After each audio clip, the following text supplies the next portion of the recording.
Hi. Um, so I made a shorter video with like the facts of kind of um, everything that had been happening in mine and my child's life and kind of how we got here. Um, and I thought I'd make like a longer video, kind of giving a little more detail um, about everything that's been happening and how I find myself here with um, not having my daughter. So hopefully this video isn't too long, but I did want to go into quite a bit of detail of what happened because I know that my ex is, telling people, creating a narrative. A lot of them, most, if not all, is false. Um, and I haven't said anything because I'm like I don't like people being in my business and I like to keep my stuff private, but I've been very aware of like the false narratives that he's been creating about what's actually going on, none of which are true. And so I had been thinking for a while about having to say what is actually happening, the truth of what is happening. And yeah, I conflicted about making personal things public, and so um, but it all started. It started when we were dating, but there's sometimes we tend to like turn a blind eye because we've got rose-colored glasses, and we're in love and all of those things. But things between him and I progressively got worse shortly after I got pregnant. I started to see things that I had never seen before when we were just dating.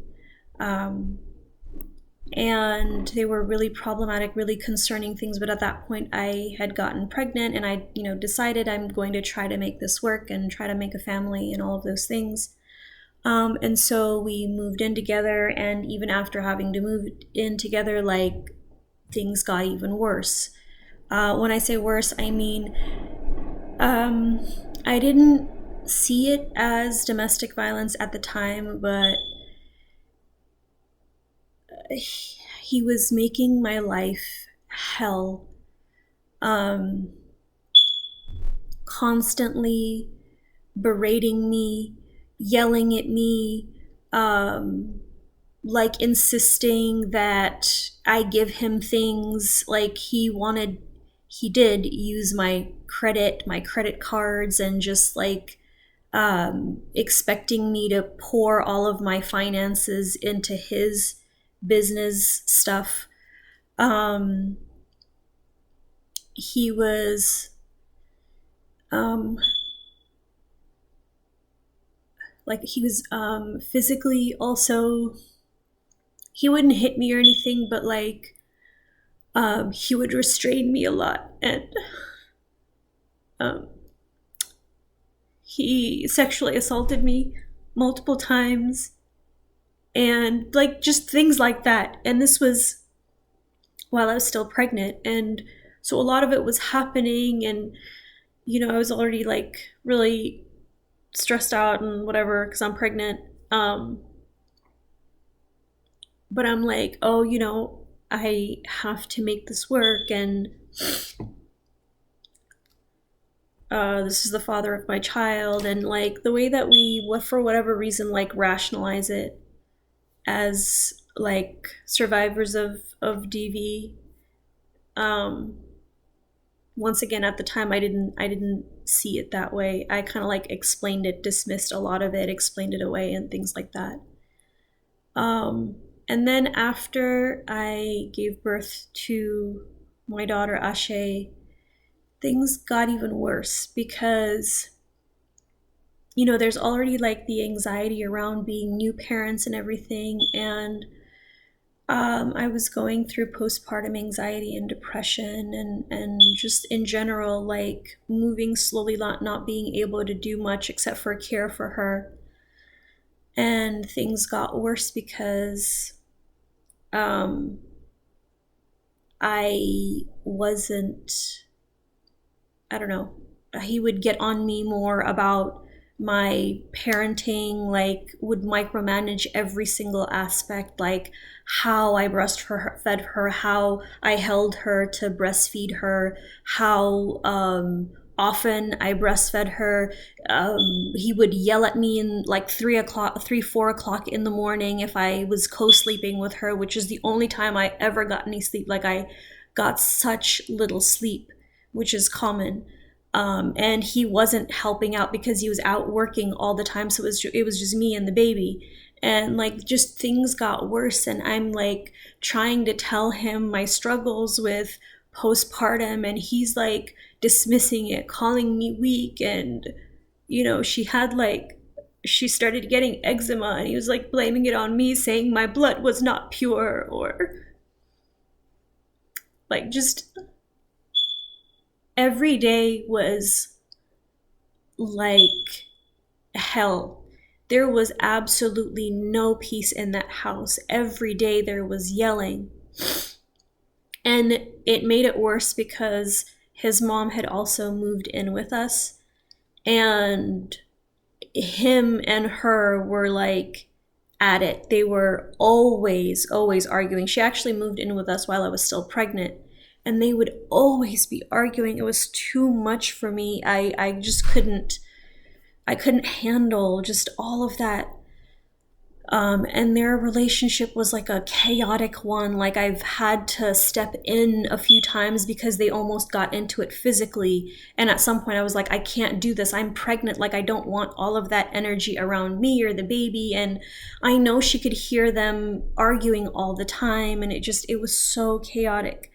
And to be honest, I wasn't even sure about his mom moving in because I knew about that relationship, but she was homeless at the time, and she didn't have anywhere else to go, and so she came to stay with us. Mind you, the apartment we were in was in my name. We used my credit to get it. I applied for it because he couldn't. His credit was bad. Financially, he was in a not good place, and so a majority of my finances were going into everything. His mom also didn't pay rent, but things were really, really hard, and I depended on my family a lot, and he didn't like that. He didn't like that I depended on my family a lot. He's always like, "Oh, why don't you ask me to do these things?" And it's like, because you're never around. You're like 24/7 with work. And then when you do come to spend time with your baby, like you're just holding her and like in your phone the whole time, and she cries. And but anyway, it got progressively worse. And this one day I was tired. It was just me and the baby. I wasn't getting any help from him. I wasn't getting any help from his mom. And so and my cousin was in town. So like I told him I wanted to go to my family's place for a few hours, and then I'd be coming back, and he was pissed off about it, telling me I'm abandoning him, and he doesn't like it when I, go there, and I need to cut the umbilical cord with my family, all that stuff. And his mom heard us arguing about it. So when my sister came to pick me up, my sister and my cousin came to pick me up, she was trying to prevent us from leaving the house. She like literally closed the front door, and said we weren't leaving. And she's like, if you want to leave, you can leave the child here. By then she was only a month old. I was only a month postpartum. And she's telling us, you can leave the child here and you can go if you want to. And I'm like, I'm not leaving my month-old child here because, like, whatever, for whatever reason you think, like, I'm not sure what you're upset about. And I just, like, I didn't want to hear it. And I kept saying, like, we need to go, we need to go. And my ex refuses to budge. He has her in a car seat and refuses to budge. And I can feel like the tension, like, you know, getting worse, and his mom is getting out of control and she's yelling. And I kept telling him, listen, I need you to talk to your mom. Like, we need to go. And he wouldn't. And she like gets in my face. And so I push her away and she whacks me in my face with the coffee mug she had. She threw the coffee at me first and then whacks me in the face with the coffee mug. And it's like chaos. And I had to go to the emergency room. I had like to get my nose looked at and stuff because I had like a big gash on my nose and everything. And eventually my sister was able to get Ashe and we left. I went to my parents' place and I ended up staying there for about a month because I was afraid of coming back into my own home because of his mother. But like that's how bad things were getting. And because it's my home, I said like she has to leave. I'm not going to come back unless she leaves. And so I did file a police report and they went to go arrest her, but she had already left. And there was issues with my family feeling safe with me having to go back to the home. They were like, he did not protect you. He didn't do anything. He just stood by and watched his mom do all of these things, didn't try to stop her or anything like that. Like, how do we know that he's going to protect you? And so my family had issues with me and Ashe going back home. So we were at my parents' place for about a month, and he was like really, really pissed off. Like he would curse me every single day, and obviously he was able to come and see his child whenever he wanted. I actually wanted him to come and see her more because like I needed help. I needed him to like take care of her more, but work always meant more to him. And so after a month, he did come and he did speak to my family, and I did tell them like I do want to go home because you know we didn't have enough space in my parents' place. And so I'm like, I just want to go back to normal. I want to get some sense of normalcy. So I did go back home, and things did not get any better. They were really bad. There was always he's always yelling about something or the other, something that I'm doing wrong, like any little thing like sets him off. But his mom unfortunately got sick and sicker. She was sick already. We didn't know what was going on. We thought it was fibroids, but she was getting sicker, and we later on, kind of too late, he found out that she had cancer and that it was spreading. And so he was spending a little more time with her, understandably so. But it seemed like it was terminal, that she may not be able to survive it. And so, although things between us was really just impossible, like my mom meant the world to me. And so I could see that he was struggling with all of this. And so, I felt like I had to put whatever it is aside to be able to support him. And when his mom, God bless her soul, took her last breath, like I was there in the hospital with him when the doctors told him like the machines are what's keeping her alive. And he finally had to pull the plug, but I was there. I was supporting him because I understood how much his mom meant to him. And once upon a time, like his mom and I were actually really close.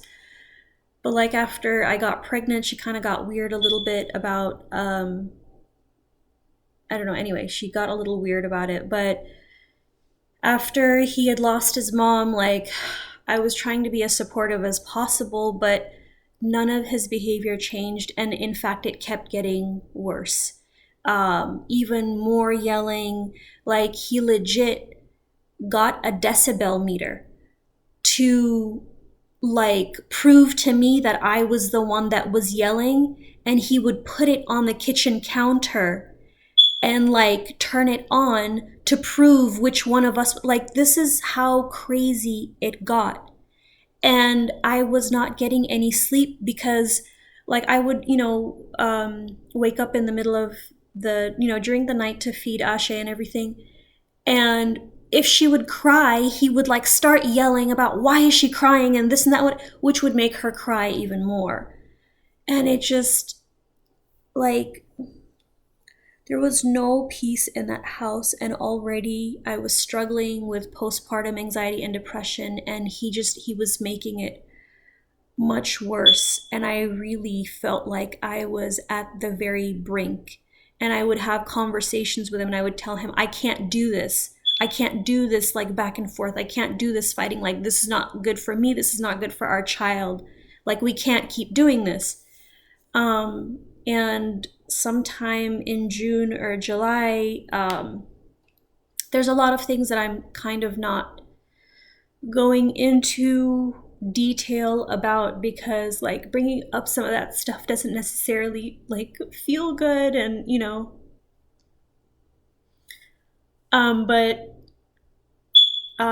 in like June, July of 2022, I told him like, listen, I'm done. Like, I can't do this anymore. If I'm going to stay sane and healthy and continue to like raise this child, like we can't be together anymore. I can't do this. I told him when our lease is up in September, I'm going to leave. I'm gonna find another place to live, and you can find another place to live.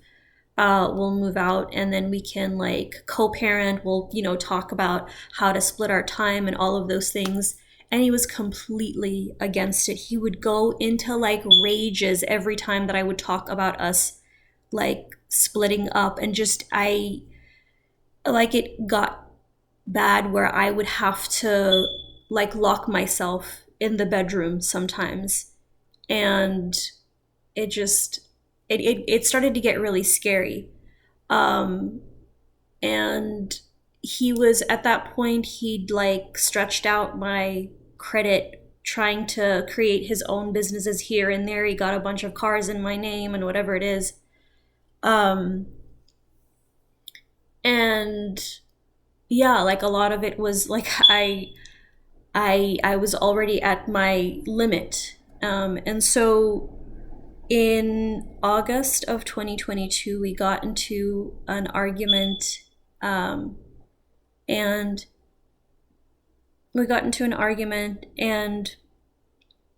like I lost it. Some of the things that he was saying to me, I was just like, how could you be saying this to me? And I have to admit, like, it's my bad. Like, I lost control and I actually slapped him. I slapped him, and he lost it. He went into a rage, and he like started to rough me up. He was like shaking me violently, and so much so like the shirt I was wearing split in half, and he threw me on the couch and he sat on me. Mind you, like he's like 350 pounds, 380, something like that, and I'm like 100 pounds, and he sat on me and I could not breathe, and I could like feel myself pass out, and I wasn't like I was panicking. I wasn't sure what was gonna happen. Like, is he trying to kill me? I wasn't all I could remember was like I couldn't breathe, and I kept thinking, am I gonna pass out?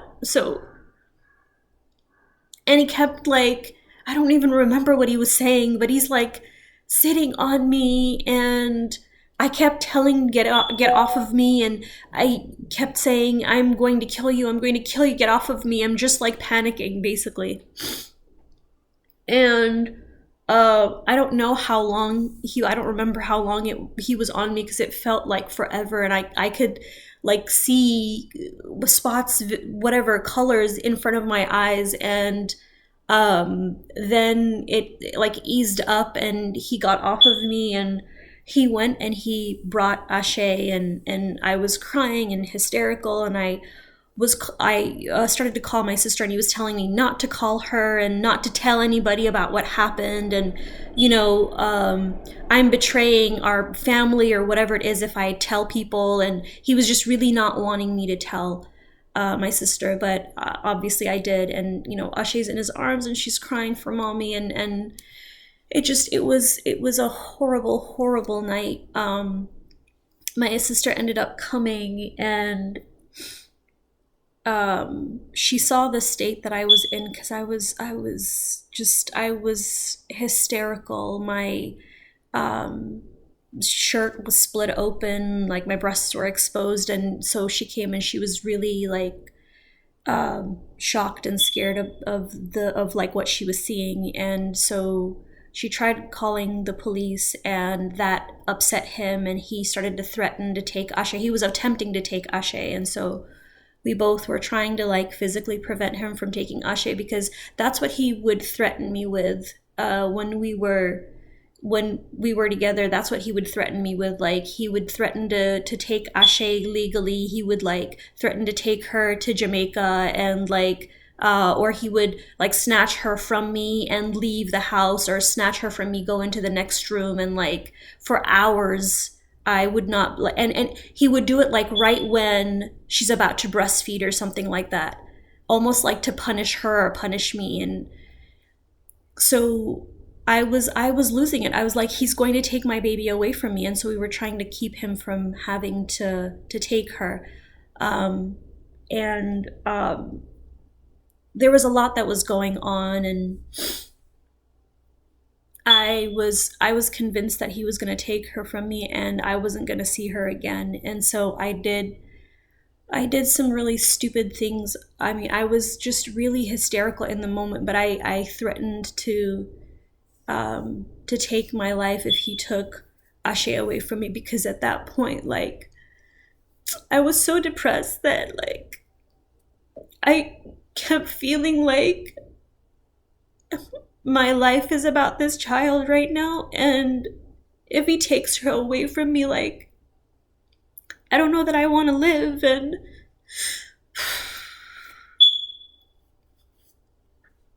so like I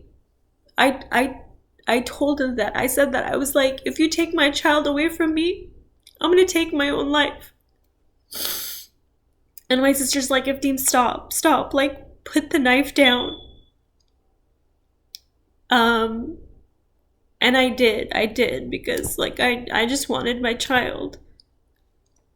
And at some point, there was like a conversation had between my mom and my sister Ayana, and like she asked my ex if he's okay with like bringing Ashe to her, at least, so that, you know, Ashe's like away from some of the chaos and stuff. And he agreed to it, but he wouldn't let me anywhere near her. Like, he wouldn't let me hold her, touch her, nothing. And this whole time, that baby's like screaming and crying for me.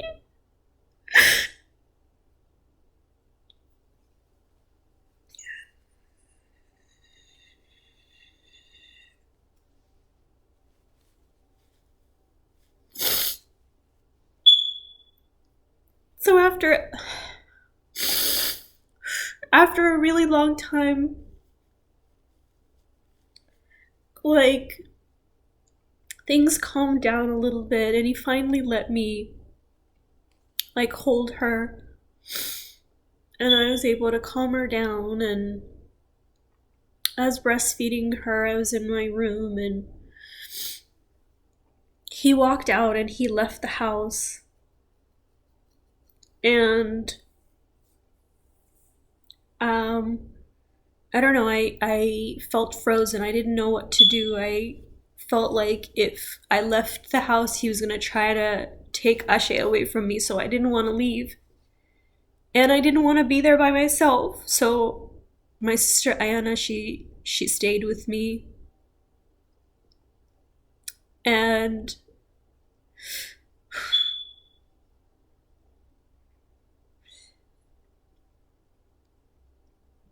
sorry.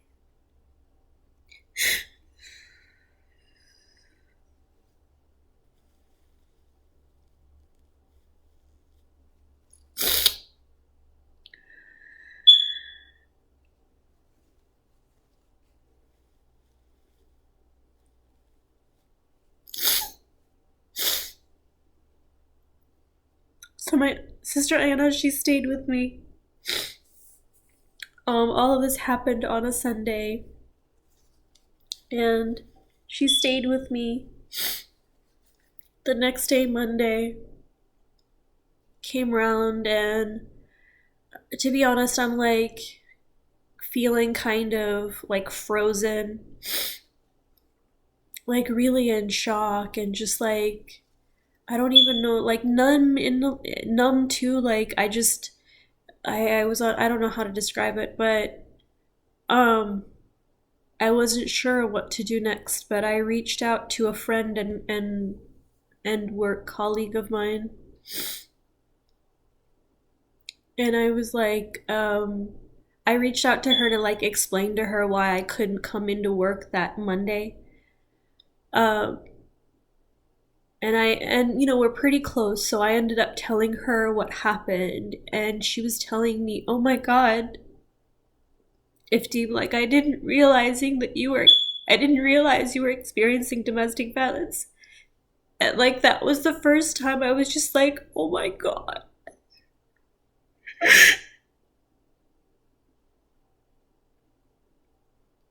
That's what it is. Like I'm a therapist, so like I know all of the things.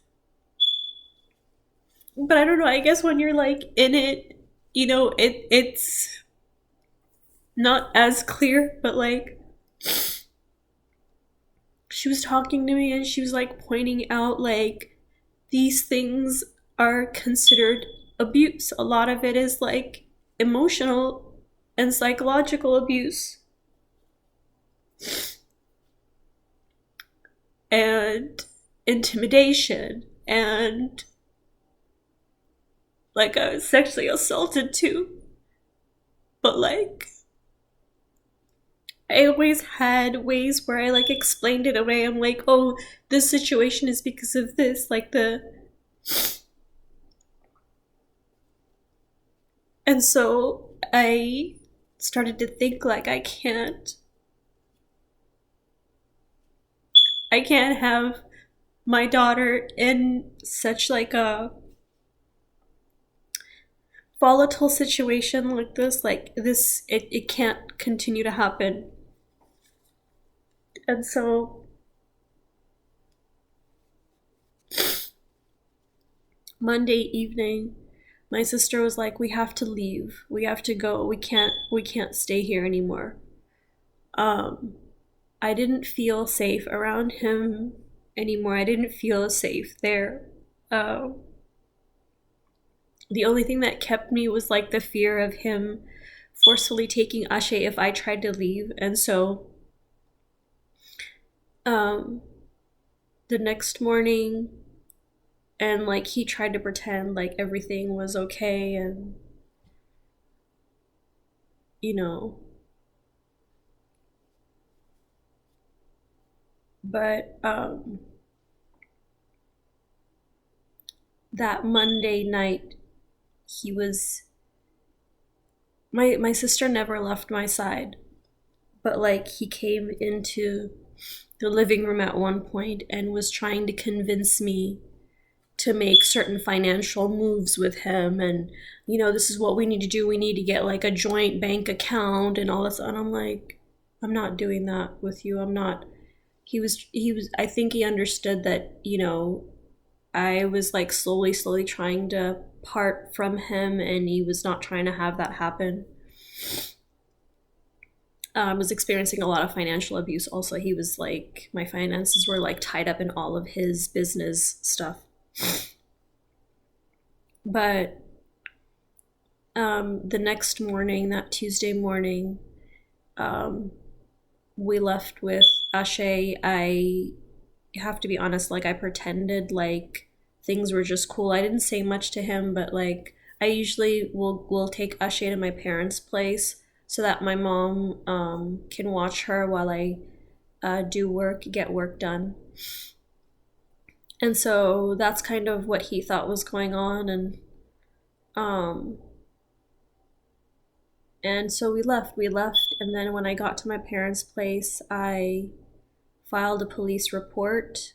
um They spoke to him as well, and because I slapped him, they said I was the dominant aggressor, which I mean I admitted to them that I did slap him, and so they named me as the dominant aggressor, and they offered him like an emergency protective order from me. At the time when they interviewed him, he declined it, but I started to think, okay, I need to make sure that we're safe. I need to make sure like all of this is like there's no reason for him to try to come and take Ashe away from me. And so I wanted to do everything legally. So I did speak to a domestic violence organization, and they recommended that I speak with Bay Area Legal Aid, the Family Justice Center, and they said I should get what's called a good cause report from the DA's office. And what that does is it prevents the other parent. It's called a good cause report, and it's used for when people are trying to flee a dangerous situation with their children. It kind of protects them from being charged with parental abduction by the other parent. And so I was granted the good cause report, so that I wouldn't be charged with parental abduction, which was the case. Like I was fleeing because I was afraid for my safety. And so I was staying with my parents for a while, and even when he wanted to see Ashe, my mom was like, he can come see her as long as, it's here in our home.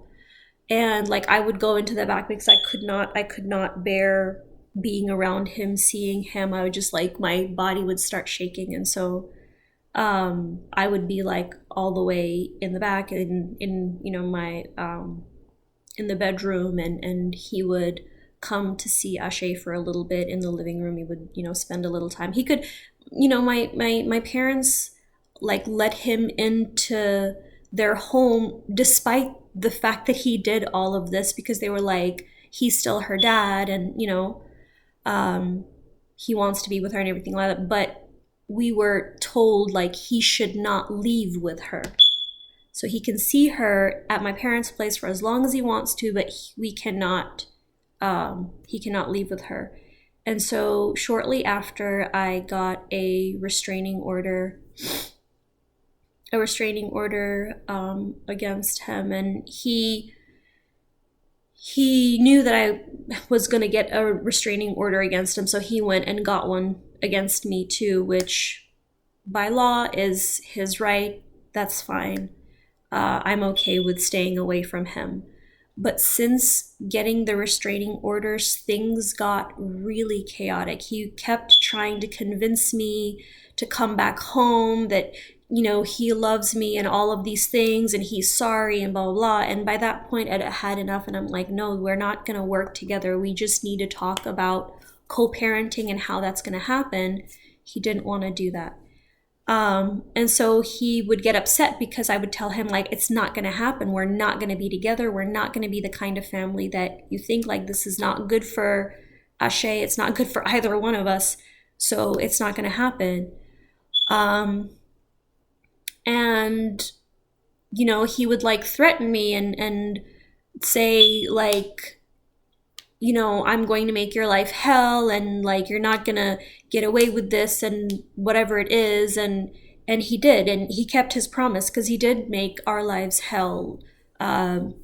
Police being constantly sent to my parents' home, like him having to just come whenever he wanted to and disturb my work suffered because I had to deal with police at my door, at my parents' door, like every day, almost every day. And he would always be like lying to them, oh, she's trying to keep me away from her. And it's like, no, I'm not trying to keep you away from her, but like, I won't be able to see your text messages and all of those things when I'm at work. And if you're not going to tell me a specific time that you're coming and just show up, I don't know that you're here. Like, it's he was trying to create a specific narrative that I'm trying to keep him away from her, which was not true. Because like I would always send her to him at some point. Like there were in the restraining orders, there were like visitation times that he had. And like I gave him visitation windows. You know, you can have her from this time in the morning until, you know, right before her bedtime. And my assumption was that he would tell me what time he wants to pick her up, and then, you know, just drop her off whenever, like after that, like right before she goes to bed, or, you know, right before the visitation time is over. And he wouldn't do that. He would just want to drop by whenever he felt like it. And like, that's not going to work because I'm working. Like I have a job. I'm a therapist. I'm literally in the middle of client sessions when someone comes in and they're telling me the cops are at the door and like they need to speak to me. Anyway, he made my life hell. He would constantly call me, send me like hundreds of messages, emails, call me, yell in voicemails, like constantly yell at me and like curse me out when we're doing the exchanges, when I'm going to get her or like taking her to him. There would be times when he would demand, if it was my sister who would take Ashe out to him because I'm working, he would be like, where are you? Why aren't you with her? Are you on a date? And all of those things. And, you know, going on a date is more important to you than your child. I'm like, I'm literally working. Like, I don't understand. And he would demand to see me and all of those things. And I think it was Thanksgiving in 2022 where he picked her up for his time with her, and he didn't see me. I didn't want to, I try not to see him as much as possible.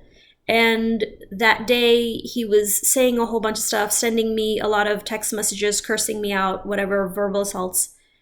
And I did not feel like facing him. And so my sister, and it's not unusual, my sister will take Ashe to him every now and then, but he didn't see me.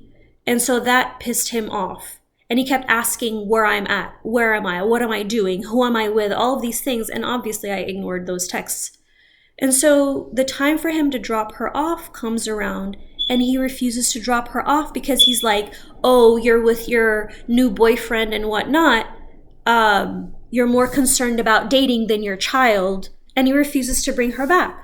So I have to get the police involved and everything, and the police are telling him he needs to bring her back, and he refuses to listen. And it got so crazy. My family, my siblings, they went to his place to try to see if they could get Ashe, and he like comes out holding her, yelling at them, saying, I know she's on a date and everything. And I'm like, anyway, it got crazier and crazier throughout that time. And at some point, like, we're in and out of family court and stuff because things are escalating, and it's getting really bad. And so I'm telling the court, like, the reason why I'm asking for sole custody is because of domestic violence and all of these things that are happening and whatever it is. And it continues to happen. He was stalking me, harassing me like regularly, just demanding he sees me, asking if we can get back together, just all of those things, and financially abusing me as well. He wasn't paying for like the businesses he started and everything. It was starting to come out of my savings. But like, the court decided, okay, there's a lot going on. We need to take this to trial. There needs to be a custody trial. So the trial started. I got a lawyer, thank goodness. I'm so grateful for my lawyer and her legal assistant, and gathered all of the evidence and everything, took it to court. We had a trial. It was a lot longer than it should have been because of my ex. But anyway, it concluded. It started October 2023, and it concluded like February of this year. And after having to consider all of the evidence that I had brought in and the evidence that he brought in, the judge granted me sole physical and legal custody of Ashe. And so the new schedule, the new custody order started in May. And for the very first time since August of 2023, I was like, okay, we're going to have a little bit of peace. I can raise my child in peace. It didn't last very long. He kept asking the judge to reconsider his decision, and the judge said he wouldn't. He wouldn't reconsider his decision. That it's like, it's called a Montenegro order, which is like nothing's going to change about this custody order, this decision that he's made, unless one of us dies. And so my ex was really not happy about that, and he continued to make it, parenting he's always made parenting very, very challenging. And so he continued his like theatrics, like having to yell at custody exchanges and continuing to send me like messages and emails under the guise of caring for Ashe or whatever it is. It was actually just like to trying to control how I parent during my parenting time, which is ridiculous. But this went on for a while, and I was documenting everything, obviously, because I have to continue to document everything. And then in August 7th, after his 4-hour visitation, he refused to bring her back. He said he's not bringing her back, that we needed to call Rick Rivera, which is the head of the child abduction unit in Contra Costa County DA's office. He's actually originally the person who gave me the good cause report so that I'm not charged with parental abduction.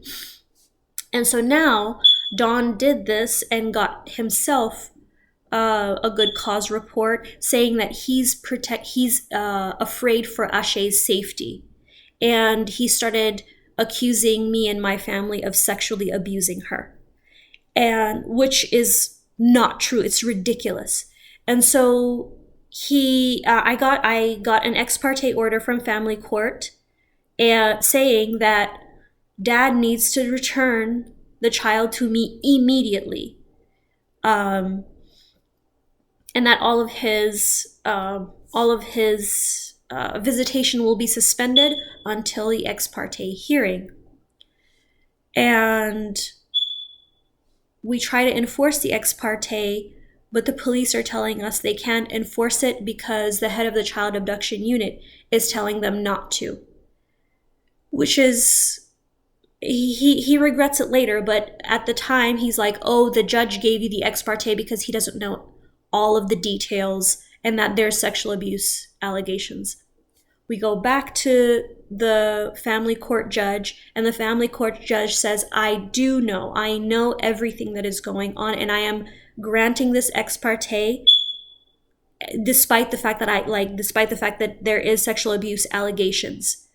And so he says she's to be returned to mom immediately, and they still don't enforce it because Dawn has now spoken to so they don't enforce it for a period of time, and then the judge speaks to the head of the child abduction unit, Rick Rivera, and he basically he chews his ass, basically, tells him he made a mistake and all of those things. And this Rick Rivera, who gave my ex the good cause report, takes it back, and he says, yeah, Judge Marquez, that's the judge that's on our case in family court.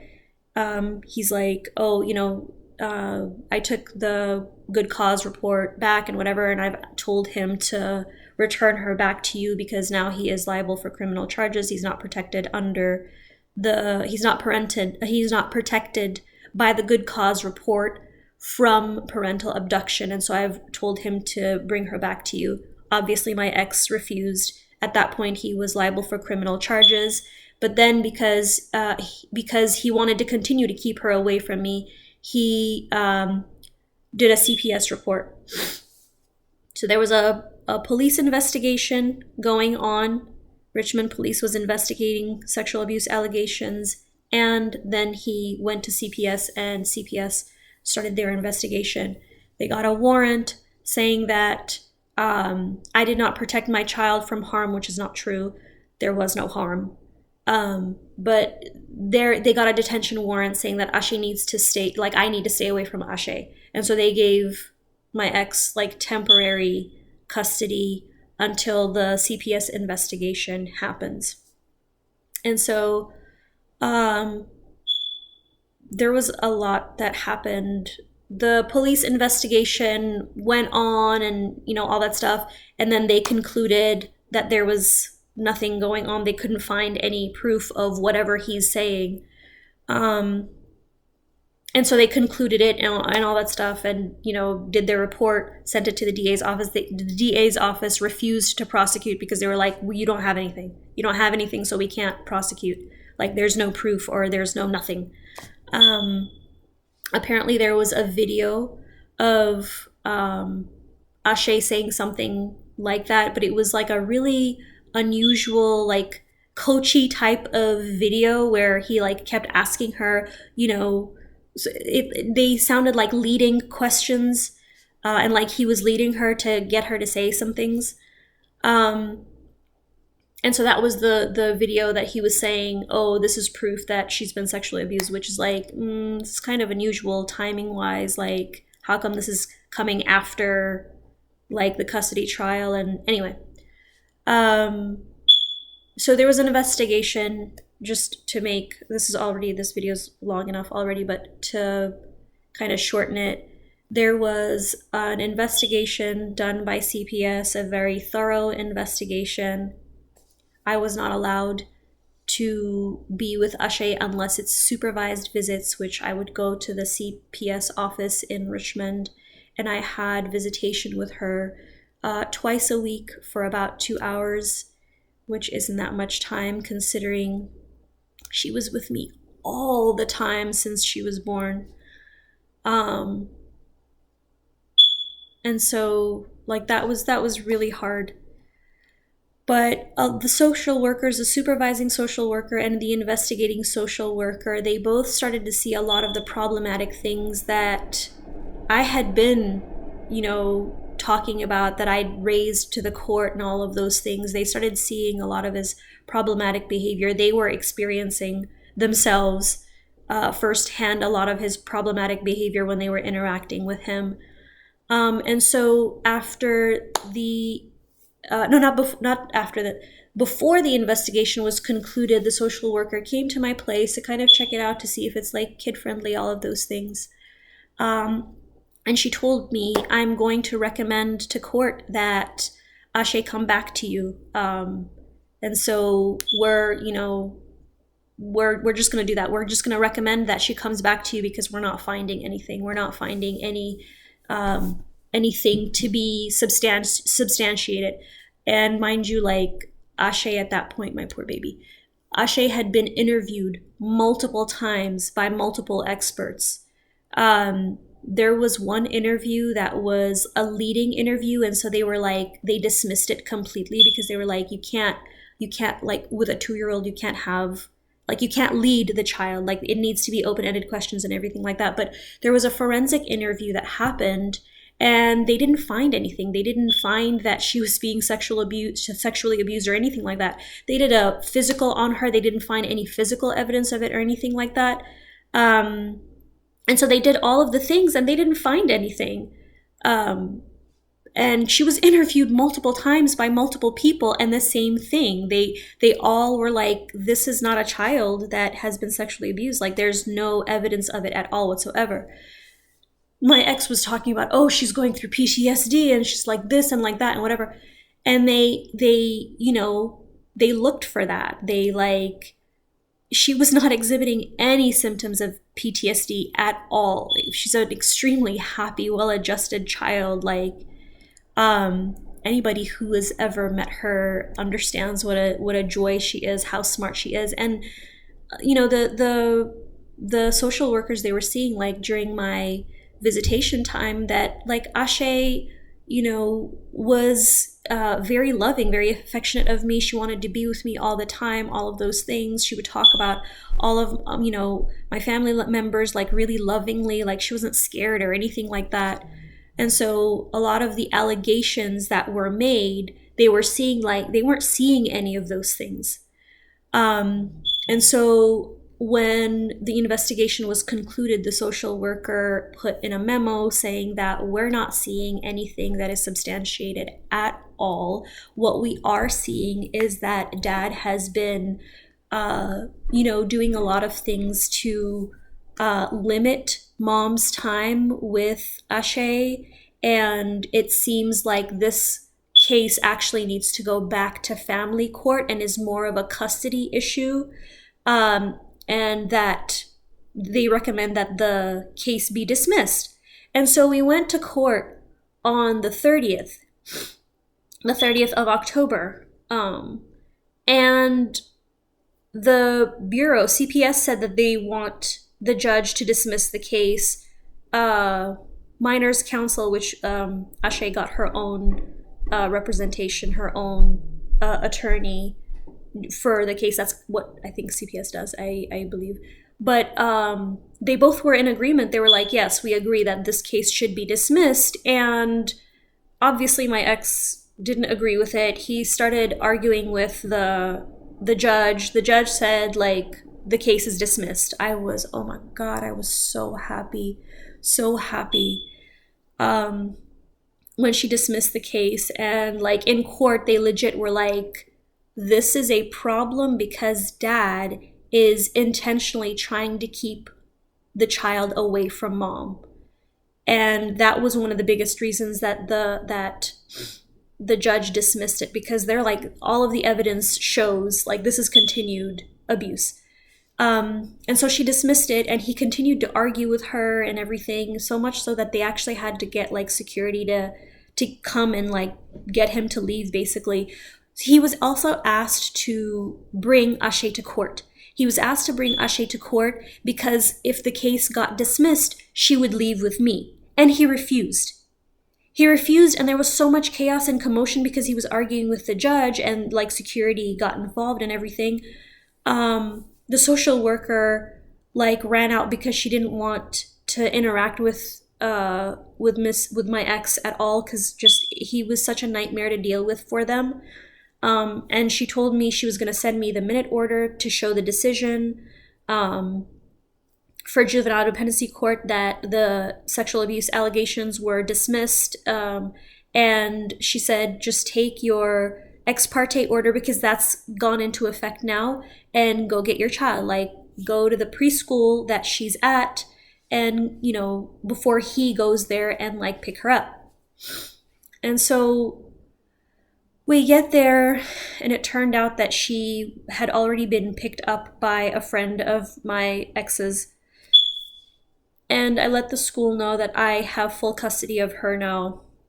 According to the ex parte, I have full custody, and he, like, any visitation is suspended. He's not to have any visitation with Ashe at all whatsoever. And the school said, okay, well, you know, bring us the actual documents, like the physical documents, a printout of the physical documents, and like we'll follow the court orders.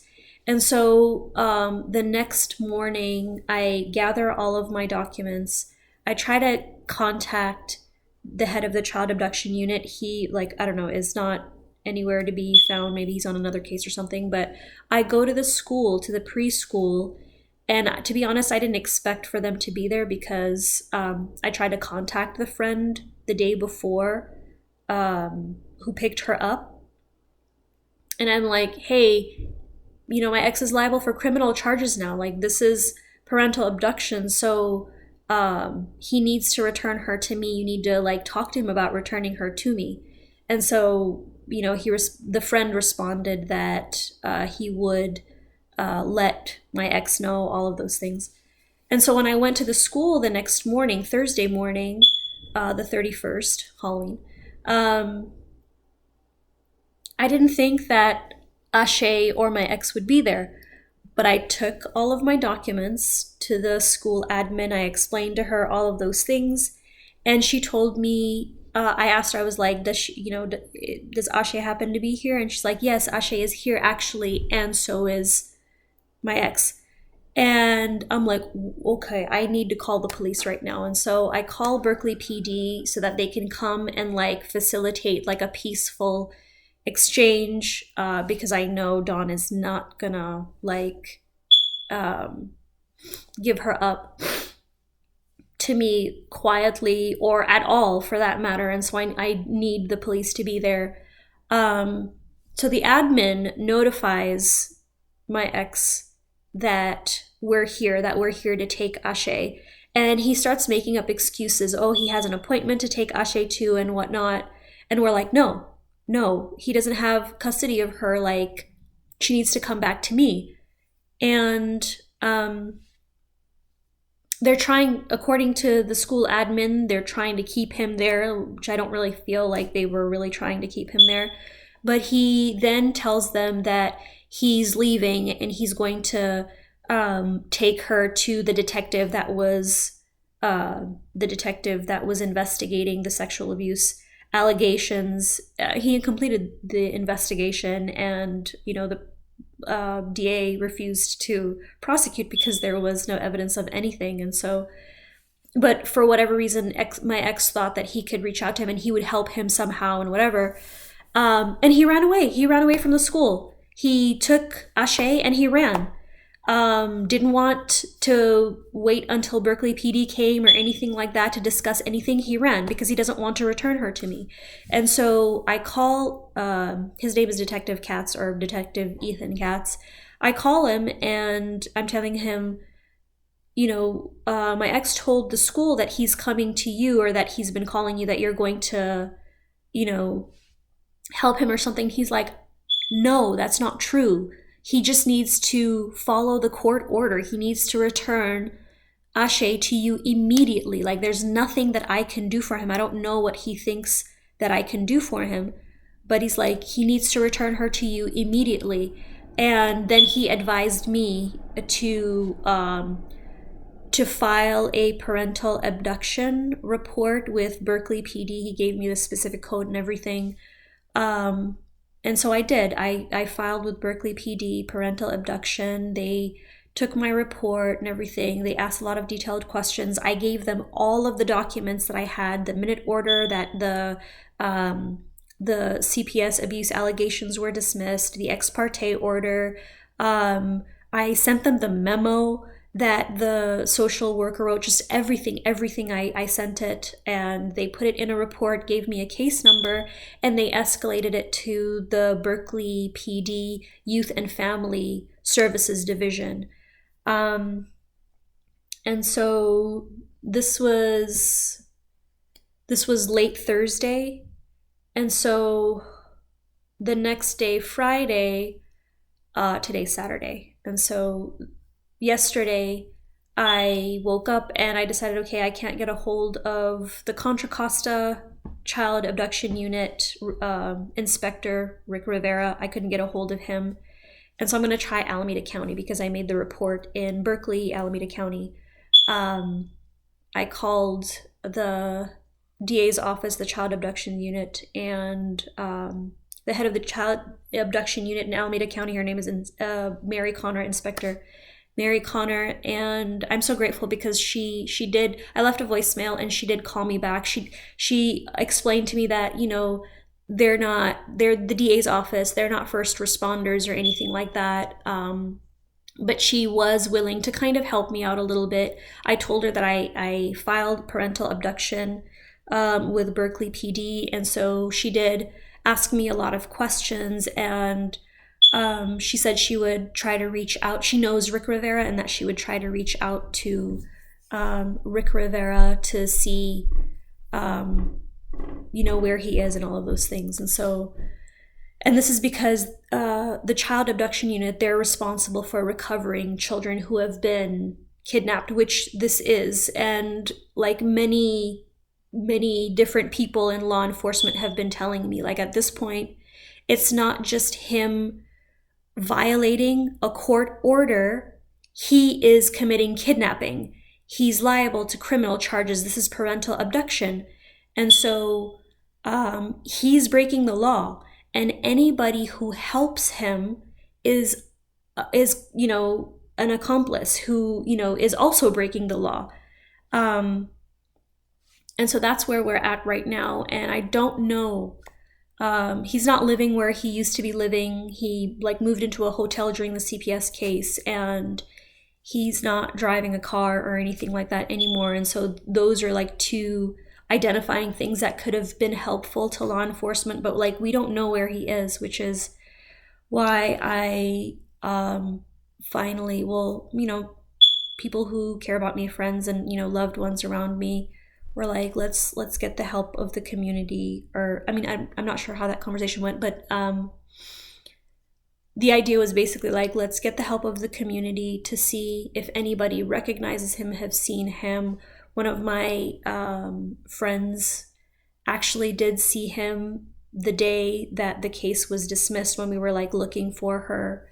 And she told us yeah, she's, I saw her in Oakland, here and there. And so it's part of the reason why we're kind of asking the larger community, if you see him, if you see her, to call Berkeley PD, to call the number that's provided, because at this point, I'm exhausted. My daughter's first 3 years of her life, she's turning 3 at the end of November. Her first 3 years of her life have been this, exactly this. There's so much that you want to do as a mom to protect your child, but there's just so much that's out of your control. And to think that you have to protect them from their own parent is this is a nightmare. I just want to be able to raise my child in peace, to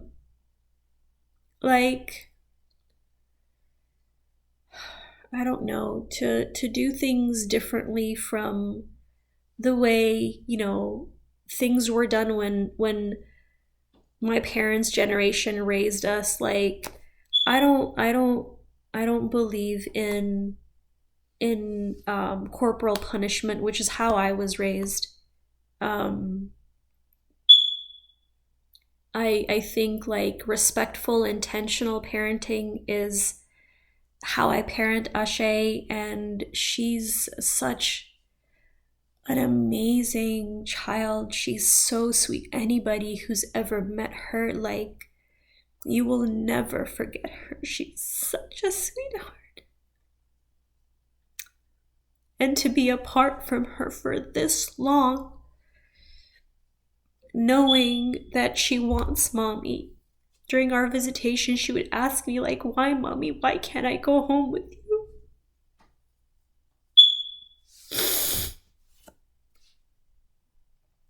And why did you leave me, mom?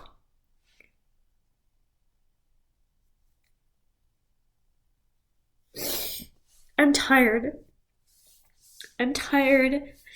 I've had enough of everything he's doing, all of the false narratives that he's telling people, I want to get my child back so we can lead peaceful lives. And if you can help us do that, so Ashe finally comes home, because her family misses her so much, and she misses her cousins. She misses her cousins Ryu and Stelios, her aunties, her uncle, her a'i.